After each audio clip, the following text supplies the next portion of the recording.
Hey, Mike, how you doing this week? Very good, Trey. Good to be back. Yeah, good. Well, I'm excited to get started with Leviticus. I got my knives sharpened, my fire burning. I've gotten emails that ask me if I was kidding. What, about doing the show? Right. No, about doing Leviticus. So, I guess for some it's going to be a tough pill to swallow, but oh well. My goal, in doing Leviticus, I'm not going to go through every verse and talk about where they sliced and diced this or that. My goal in doing Leviticus is, hey, who does Leviticus? For one thing, so it deserves some attention. And secondly is that there are things in here that I want to touch on that will just sort of help us kind of have the Israelite in our head. How did they think about what they were doing? How did they think about what was happening? How they were engaging God? Again, some of the bigger picture concepts we talked about in the introduction, ideas of sacred space, the presence of God. And when we get into the sacrificial system, what did the sacrifices mean or not mean? Why are they talked about the way they're talked about? That sort of thing. So we're not going to do nitty gritty verse by verse kind of thing. Just like with Acts, I'm going to go through and pick out things that are worth mentioning that, again, will help give us some insight and make the book more readable, frankly. So in terms of getting started here, I want to go through some preliminaries again before we jump into the first verse. And this will sort of be, again, preparatory. Now, there are, as you can imagine, a number of theories about sacrifice that scholars have come up with. And a lot of these things, I'm just going to go through them real briefly. They're going to sound familiar because they're kind of self-evident if you've ever read through Leviticus or any other sacrificial material in the Old Testament. Chances are these things will have occurred to you. And all of these different approaches, I say theories of offering and sacrifice, but really they're just approaches. All these approaches capture some aspect of what's going on in the sacrificial system, but they're not comprehensive. In other words, they all have something good to say, something good to contribute in the way we think about sacrifice. So the first one, for example, is something that scholars call gift theory. That is, Old Testament offerings seem to be gifts to the Lord. Now, that might sound self-evident, but since there are other views, other ways to look at sacrifice, this is just one of several. This revolves around the notion that, hey, it sounds like when I read the sacrificial material that people are bringing sacrificial gifts to the Lord, and they're made up of food items, and it looks like they're sort of presented as food for God. So, like, what's up with that? Well, scholars like Dick Averbeck, who I will quote and allude to several times today and in other episodes, I'm sure, since his focus is ritual, have pointed out that in the ancient Near East, food offerings, again, are at least sometimes conceived of as actually providing sustenance for the gods. Now the question is, well, is that how the biblical writer is thinking about things? In Mesopotamian texts and rituals, there's this sort of care and feeding of the gods that goes on. And that a lot of that language, does get drawn over into the Old Testament. But again, is that the way we should, be looking at some of these things? It's sort of a yes and no. It's true. Again, Israelites didn't have statues of God that they would lay offerings at or pour, some libation at the feet or something like that. But you still have this language about the Lord's table and the Lord's food, that sort of thing. So there's a little bit of this idea going on, but not quite, and certainly not in several specifics, not what's going on in quote unquote pagan religion. The God of Israel, according to the Old Testament, didn't need to eat. If you go to Psalm 50, for example, you would read, where God says, "If I were hungry, I would not tell you, for the world and its fullness are mine. Do I eat the flesh of bulls or drink the blood of goats?" Again, the rhetorical question is, well, that's kind of silly. And God says, "Offer to God a sacrifice of thanksgiving. Perform your vows to the Most High." Again, the psalmist chimes in there. So that's an example where the psalmist specifically says, look, there's no actual consumption going on here like, some of our neighbors might think. But nevertheless, offerings are referred to as the Lord's food in certain passages, Leviticus 3:11, 3:16. Throughout the book of Leviticus, you're going to get this language here and there. You're going to get the idea that burning the offering, quote, produces an aroma pleasing to the Lord. So you're going to get, some sort of anthropomorphic language. But elsewhere in the Old Testament, you're going to get the denial that there's actually anything sort of literal, going on here as far as consumption. So, yeah, no. Gift theory, sort of, kind of, sort of. A little bit of this, but not so much of that is sort of the feel that you get. Another example would be the bread of the presence. This people might find interesting, and we'll hit this later on in Leviticus a little bit, but for the most part, this is something we'd get if we were going through Exodus talking about the tabernacle. The whole bread of the presence idea, where the bread is continually placed on the gold table inside the holy place every Sabbath, and there's always a light on. There's this continually burning light in the holy place according to Exodus 27. This is really Exodus 25 through 27. And the incense is always, being burned. Well, all of that was to create the impression that God was home, okay, that the divine presence was always present inside the holy place, as though, God were physically living there. Again, people knew that wasn't the case. I mean, yes, God does get embodied in the angel who's leading them and so on and so forth, but it's not like you could peek into the window of the tabernacle, so to speak, from a distance, a safe distance, and see God walking around in there like he's home. He's not kicking up and doing something or having a snack. I mean, but nevertheless, you have these trappings that are associated with the tabernacle to, again, convey the idea that the presence of God is here in our camp. It's really here. He's really here. And you don't need embodiment for that, but you do need some sort of visual way to communicate the idea, and this is what's going on. And so when they present offerings, they're gifts, and they are spoken of as food offerings and whatnot. But the Israelites know very well that we don't have an embodied deity in there munching on something after a sacrifice. So we can't overly literalize this. Another approach, another theory is communion theory. This is the idea where the point of the sacrificial system is communion with the Lord. Now, in some sacrifices, that very explicitly is the point of the sacrifice, but other sacrifices, it's not really the point. So communion theory, again, presence theory, whatever you want to call that, it's true. There to some degree it's true, but it's not something that can really comprehensively explain or illuminate what the sacrificial system was all about. It's part of a whole, and we can just leave it at that. Another approach is consecration theory.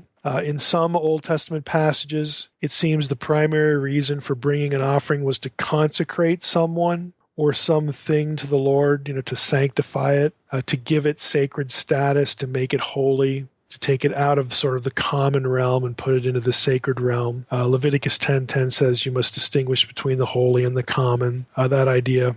Again, sometimes in ritual texts, sacrificial procedures, that will be sort of evident. For instance, in Exodus 24, the blood is splashed on the altar and on the people. And specifically with the splashing of the blood on the people is to consecrate them, to dedicate them to a relationship with Yahweh. Again, we get that. Leviticus 8 happens to the priests where they put blood on the right ear, the thumb, and the big toe of Aaron and his sons, and so on and so forth. So sometimes sacrifice is about consecrating a person or an object. Very true, but it doesn't comprehensively explain everything. Now, those are the three major approaches, and I bring them up because you should know that the sacrificial system means all of these things or includes all of these ideas. And at any given point, any one of them could be in play. And it just helps to sort of know that, to kind of think about what's happening and again, to try to think about what they are thinking about when they're doing a particular act. And we'll hit on all these things as we proceed. So let's jump into Leviticus 1. Not going to read the whole chapter, even though it's short. But let's just take a few verses here. The Lord called Moses and spoke to him from the tent of meeting, saying, "Speak to the people of Israel and say to them, when any one of you brings an offering to the Lord, you shall bring your offering of livestock from the herd or from the flock." I'll just stop there. That's the first two verses. I ought to say something about the offering language that we get in our English translations. Now, in Hebrew, it would be more accurate to translate this to present an offering, bring an offering, present an offering. It's as opposed to a sacrifice. Let's put it that way. Sacrifices and offerings are not necessarily the same thing, even though in modern parlance, the way scholars talk about this, and frankly, the way I talk about it, the terms are often mixed. Technically, an offering was sort of a gift, and sacrificial language is going to be reserved in the Hebrew text to when an animal is slaughtered and then at least part of it is eaten in a communal meal. So sacrifices and offerings aren't necessarily the same thing, even though an offering might involve a sacrifice, but the biblical text, when it uses the language of sacrifice, has a meal in mind. And that's going to become evident as we proceed in some of these chapters. So you might, in your English translations, some of you might see offering there, some of you might see the word sacrifice, and you might know that there might be a difference here. Why is there a difference? You might ask the question, well, technically there is. Again, strictly speaking, from an Old Testament point of view, the Old Testament limits sacrifice language to animal offerings, animals that are part of the ritual, and even more specific than that, to instances where the animal's slaughtered and becomes part of a meal. But the offerings are much wider than animals. For instance, there's the grain offering, there are bloodless offerings and whatnot. So you might be wondering, well, what do the terms mean something? Can they be distinguished? Yeah, technically, yeah, but typically the way it gets talked about, people don't care, really that much about being terribly precise. We'll be precise when we need to be as we go through. So back to chapter 1, let's go to verse 3. If his offering is a burnt offering from the herd, he shall offer a male without blemish. He shall bring it to the entrance of the tent of meeting, that he may be accepted before the Lord. This, in a nutshell, tells you what the whole burnt offering is about. So if his offering, let's just go through the verse. The word there is korban. It's the noun form of karav, which is the verb form that is to present an offering. So again, this is some sort of gift idea. Turns out to be an animal. It's a burnt offering from the herd. He shall offer a male without blemish. He shall bring it to the entrance of the tent of meeting. You say, well, why is that important? The offerer is allowed, or at least is hoping to be accepted, onto sacred space. So here I am. I'm Joe Israelite. I want to offer a burnt offering. We haven't talked about the specific purpose yet. And I'm bringing my male without blemish from the herd to the entrance of the tent of meeting. And so I'm standing on sacred territory. I mean, this isn't, I can't go any further. I'm right on the cusp here of where, the presence of God delineates is his living space. And so I bring that, and my hope is what? Is my hope that I'll be forgiven of a sin? No. Do I want to apologize for something I've done? No. My hope is that I will be accepted, quote, before the Lord. So what does the burnt offering mean? The offerer is seeking fellowship with God. I want to have a little time with God, so I'm coming to his house. I'm bringing a gift, korban, a burnt offering, which is the Hebrew word olah. Again, korban is sort of a generic term for gift. Olah is the specific term for burnt offering. And I'm bringing it because I want God to not kill me. I want God to accept me as a visitor. I want to be safe in his presence, so I'm bringing this gift. Now you could say, well, that sounds a little bit like a bribe. Well, if that helps you, okay. I mean, I personally wouldn't use that language, but you're trying to, again, visit God just for a little while, and you have to approach him where he lives, and you don't want anything bad to happen. So you want him to accept you. It's a way of initiating a visit. It's a way of initiating a little time of fellowship and communion with God. It's like if you get invited over to somebody's house to eat. My wife is very good at always bringing a little gift. Okay. The icebreaker, the little thing to present to the host, that sort of thing. I mean, we do this in our, the course of our lives in different ways, but we bring a token of friendship, little offering, a little gift. And so the offerer brings his gift before God, the whole burnt offering, because he would like a little bit of God's time. If we read through the rest of the passage, we find out that there's no specific sin that needs to be forgiven. That's not even in the picture. What is in the picture is I'm mortal and I'm imperfect. And I don't think so, but I might be impure in some way. I hope not. But I want to spend a little time with God because I'm grateful for what he's done. And to do that, I need to go to his house, and I hope nothing bad happens. I want him to accept me, so that we can have this little time while I watch my offering get burned up, and hopefully God enjoys that. That's the burnt offering. It's a type of the sacrifice itself. You'll often see it translated whole burnt offering. Everything was consumed on the altar except for the hide. So no one, including the priests, and of course the offerer, no one is going to eat any of this. So that's why it's called an offering as opposed to a sacrifice in Levitical language. Again, sacrifice technically in biblical language is when the offerer and the priest and, in theory, God have a meal together. There's something going on like that. The offerer might be included or not, but the priesthood typically is. But in this case, everything goes to God except for the hide. Everything's burned up. So that's why it's the whole burnt offering. It's a signal to God that his worshiper wants to spend a little time with him. Maybe he wants to offer a prayer. Maybe he wants the priest to pray for him. We don't really know. But there's some reason to be there that isn't, oh, I did this horrible thing over here and I need forgiveness. That is not the purpose of the burnt offering. Now, frequently, the burnt offering was the first sacrifice in a ritual that included other sacrifices. And you can see the logic. This is the Kickstarter. This is the signal to God that somebody's at the door and wants to spend a little time with God. Now, other sacrifices might be needed because maybe the offerer does have something that needs to be taken care of. This is the one, again, that initiates the communing event. That's what it's for. So in Leviticus 1:4, go back to the text, it says, he, the offerer, shall lay his hand on the head of the burnt offering, and it shall be accepted for him to, quote, make atonement for him. You said, well, Mike, I thought you just said that he didn't really have any sin that needed to be forgiven. Okay, right away, we're 4 verses into Leviticus, and we have to talk about atonement language.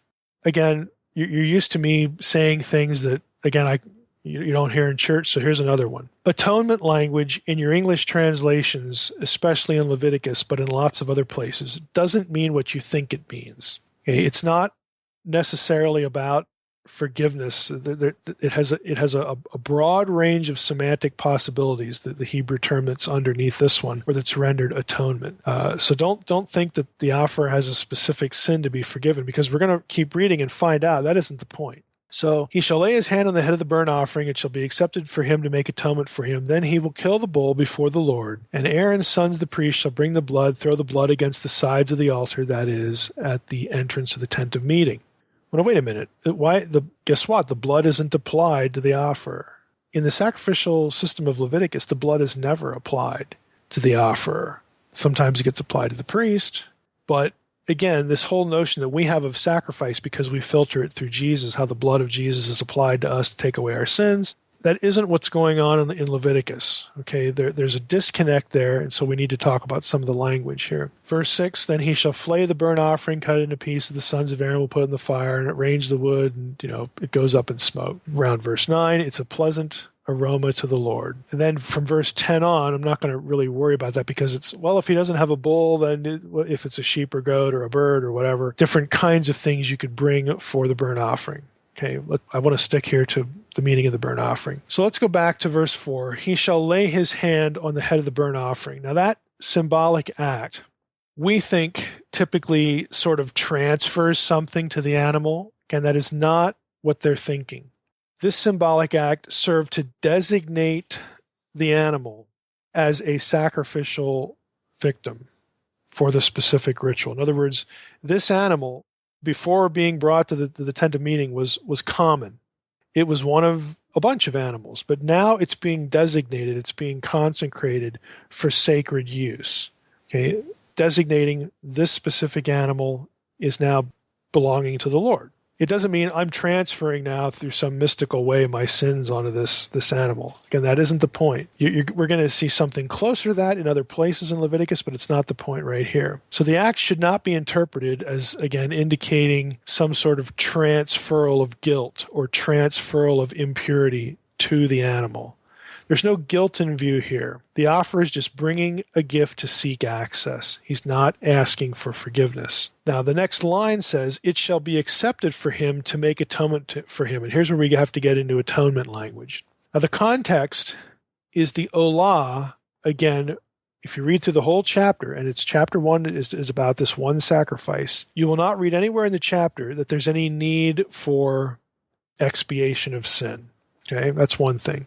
If we look at Exodus 30, verse 12, we get an interesting parallel to this. I'm going to read you that verse. It says, "When you take the census of the people of Israel, then each shall give a ransom for his life to the Lord when you number them, that there be no plague among them when you number them." You say, well, how in the world is that a sacrifice, Mike? And then we read it one more time.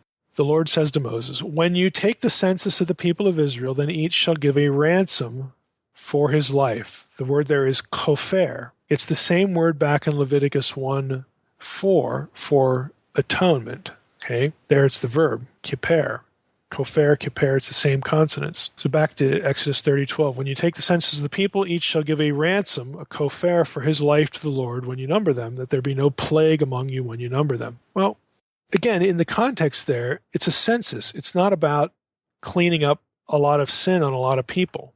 So this idea of paying a ransom, okay, when they're counted, when they're enrolled back in Exodus, that's something that I want to focus on. The point of the parallel is that back in Exodus 30:12, there's no expiation for sin going on. Instead, it's protection from God's wrath. To be considered acceptable back in Exodus 30:12 really refers to we have a gift being given. In that case, back in Exodus 30, it was money. It was a half shekel instead of a blood offering. But the payment was given in that passage for an Israelite to be acceptable to occupy sacred space. And the reason is given 4 verses later in Exodus 30, quote, that they're giving it for the service of the tent of meeting, unquote. So there was need of precious metals. Okay, they're giving shekels here to make, parts of the tabernacle and accoutrements and that sort of thing. So it's a one-time situation. It's not an annual gift. But the idea is that, look, if you're going to participate in this, in building this tabernacle, if you're going to obey God and meet the need for the building implements for this, then for you to be acceptable to work here, to occupy sacred space, both now and in the future after this thing is built, you need to bring a half shekel. You need to contribute. If you don't, Exodus 30:12 says, there's going to be a plague among you. In other words, God's going to punish people who are not willingly participating in the construction and the use thereafter of the tabernacle. So the whole idea of the kopher here is protection from the wrath of God. And that is really more of what's going on back in Leviticus 1. Again, Leviticus 1, the worshiper says, I want to spend some time with God, so I have to go to his house. And he goes to the door of the tent of meeting, brings the offering. Why? He wants to be accepted. Again, he doesn't want anything bad to happen.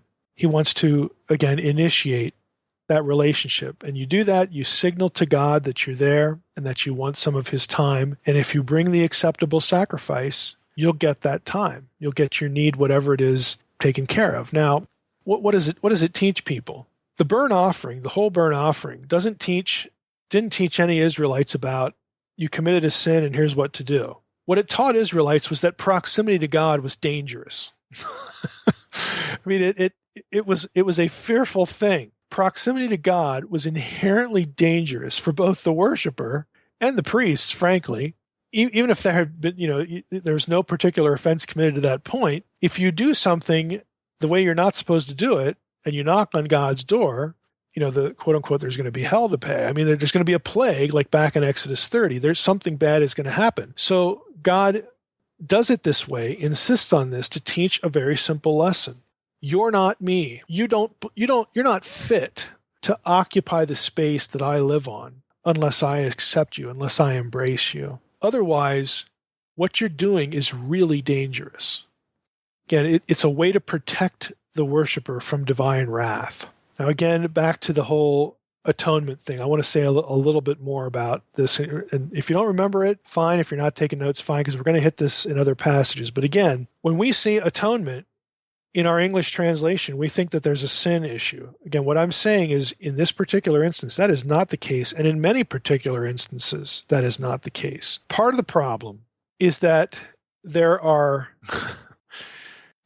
half a dozen different Hebrew words with the same consonants, KPR, as the one that occurs in this passage. This is what's known as a homonym problem. Hebrew is like English. Hebrew has words that are spelled exactly the same way, but that mean different things. So sometimes kopher means just a gift. Again, a ransom, something, that I exchange to protect me, or work out, again, some sort of arrangement so that I'm safe and something gets done.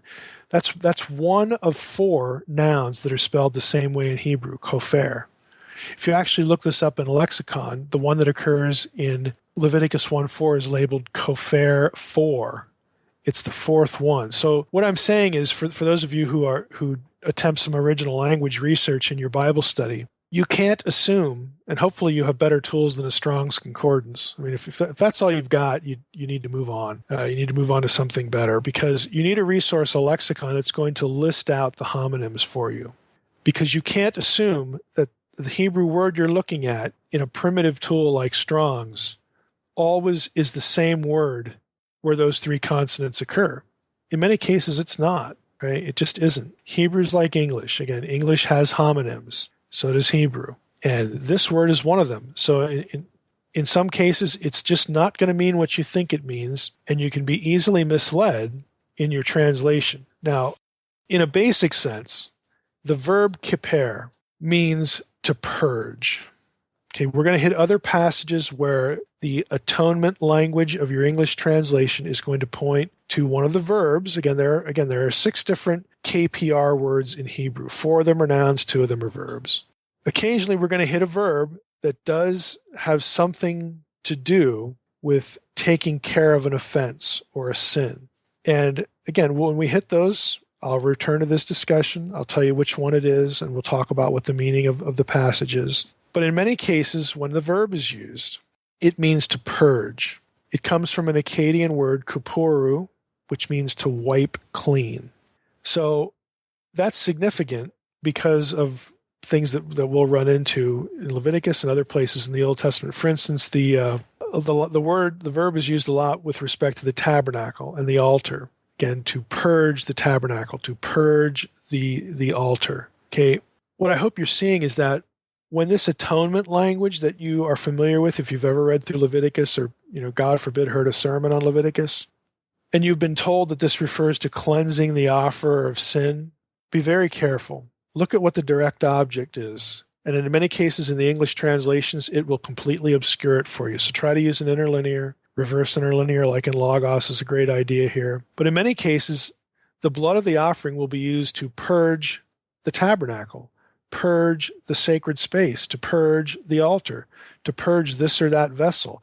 It's never applied to the human offerer. It's to make sure that sacred space is not rendered impure by a common human being who is not sanctified as a priest to occupy. A lot of the sacrificial system is about preparing sacred space for your visit, or preparing sacred space so that God deems it fit to spend time there. It's really not about what goes on with the offerer's sin. Okay? A lot of bad sins that you could commit in the Old Testament, there were no offerings for. You got the death penalty. Or at least you were supposed to. There's no real direct evidence in Scripture that a lot of the death penalty offenses were ever carried out. But that was the solution, removal. Okay? Other solutions to other sins was remuneration. You stole that guy's cow, you take it back, and you add one. It has nothing to do with a sacrifice. Again, the sacrificial system, somehow we have oriented it to us. And I guess probably because of the way we think about Jesus. But the sacrificial system for an Israelite wasn't about us, wasn't about the offerer so much as protecting the offerer from God, from the divine presence, because that's just, we can't handle that, or purging sacred space of any impurity so that God could meet the priest there, or God could meet the offerer there. Again, we've inverted the system in a lot of ways in our thinking. And as we go through the sacrifices, again, you'll see differences that are going to be quite contrary to what you're used to hearing about this, but that are important. So even if you didn't sin, the whole burnt offering at Leviticus 1, even if you don't have a sin on you, as far as you know, you've had a good day, you've had a good week, whatever it is, even if you didn't sin, God has to be approached with caution, because you are not him. If you are not doing procedurally what he has asked you to do, what he has commanded you to do, you're going to be in trouble. Okay? It is a fearful thing to be in the presence of God for an Old Testament Israelite. It is not trivialized. It is not something to take lightly. It's dangerous. So you initiate the relationship with a gift. Now, just think about this in terms of application, and we'll wrap up with this.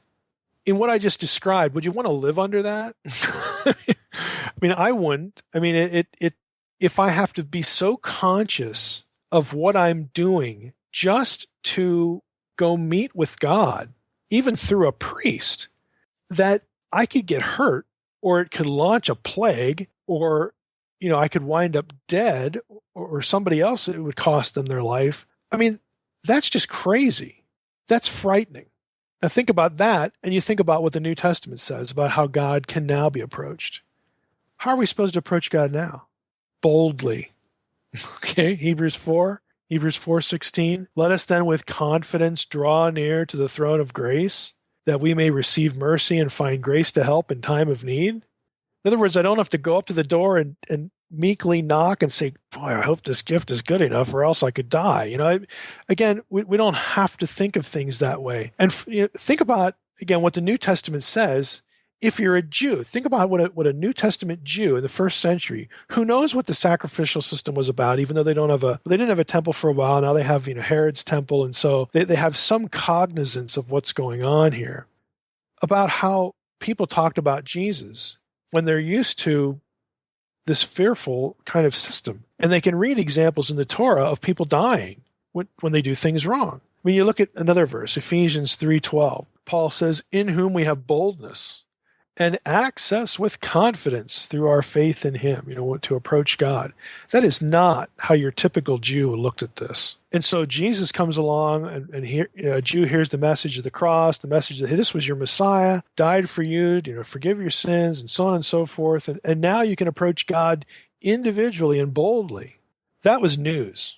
That was just dramatically different than the way they were thinking about their faith, their religion. Another thought is, we don't have to bring a gift for access to God. Think about that. Again, if you're a Jew, you're thinking, okay, I'm going to this weird new, gathering of these Christ followers. Like what happens, when I get there? Do I need to bring a gift? Do I need to bring an offering? What do I need to do? So that God doesn't strike me down. Hey, that is just gone. There was no need to bring a gift for access to God. That gift was already given for you. It was a voluntary offering of Jesus, of the Messiah himself. Completely inverts and does away with this whole need to essentially bribe God for access, to make sure God won't do anything bad to me. And it's really unfortunate that a lot of people still think about God this way. A lot of Christians think about God this way. It's just utterly anachronistic to think about God this way. One last thought. If we're in Christ, we don't occupy sacred space, so to speak. We are sacred space. And that actually is the fundamental theological rationale for subduing the flesh and living in a godly way. You are sacred space.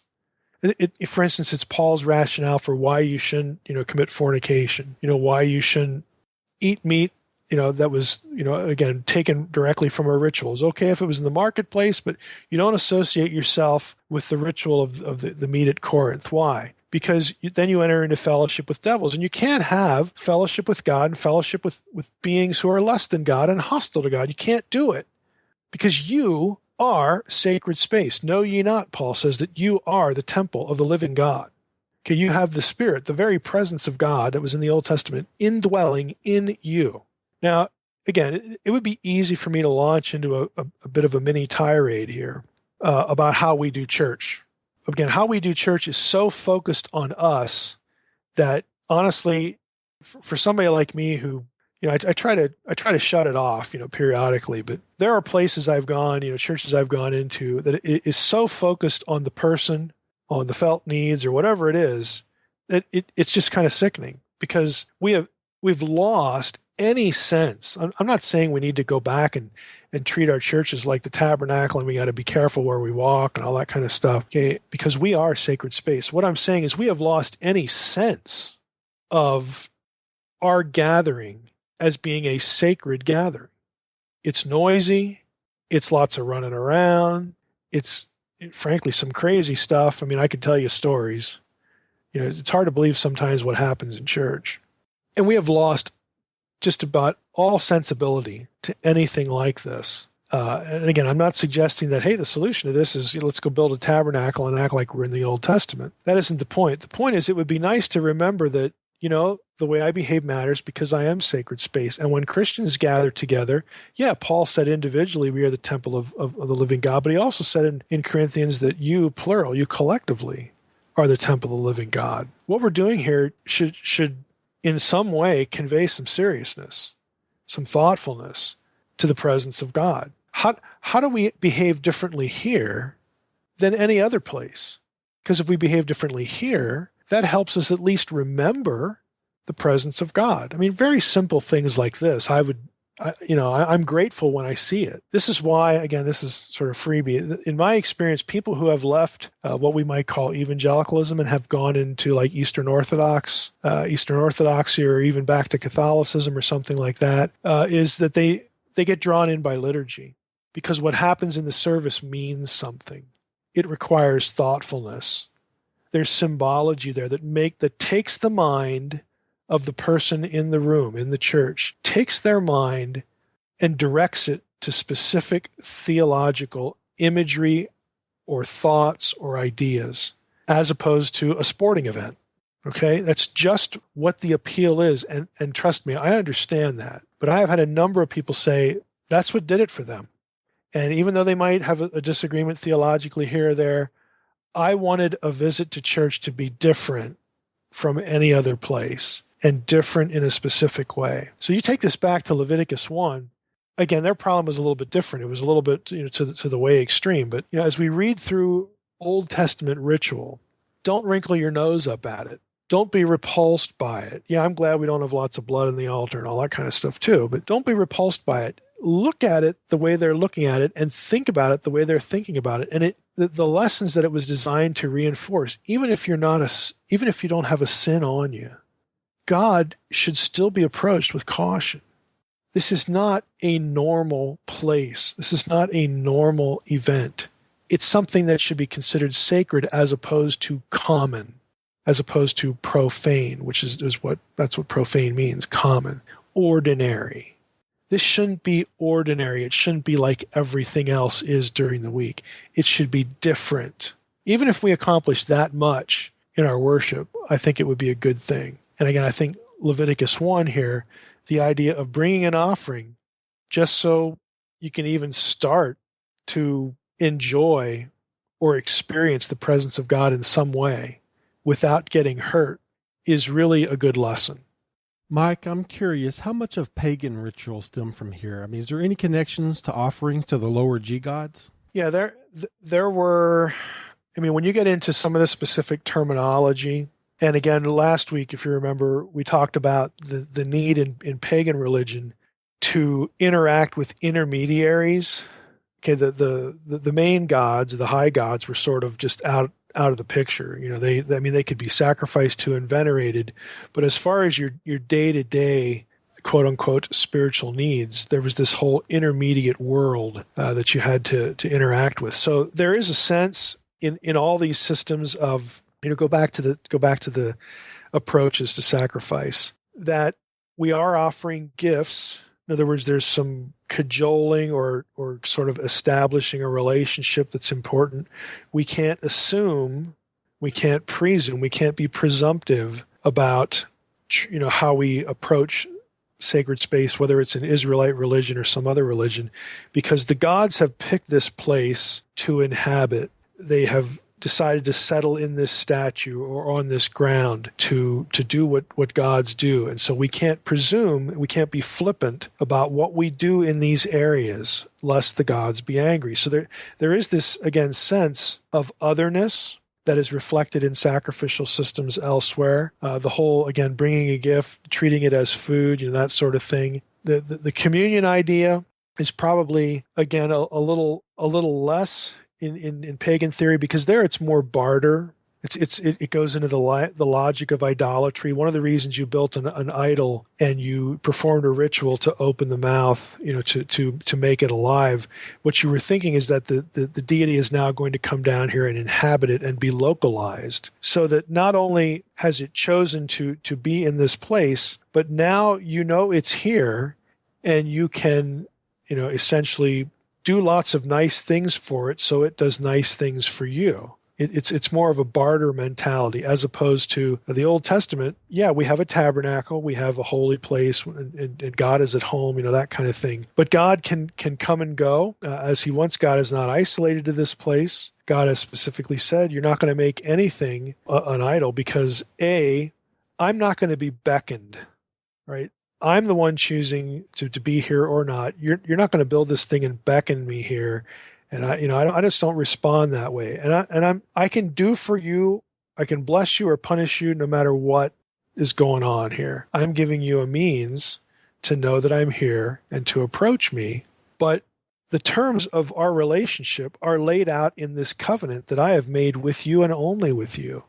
It's not based on hey, did I like last week's meal better than this week's, or the amount of what you bring.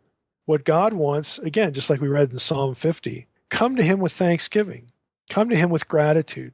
Come to him, with a pure heart, the whole circumcision of the heart thing. It's much more internal than, again, sort of a barter mentality. But again, the logic of it, there's going to be overlaps there, and the terminology, you're going to see overlaps too.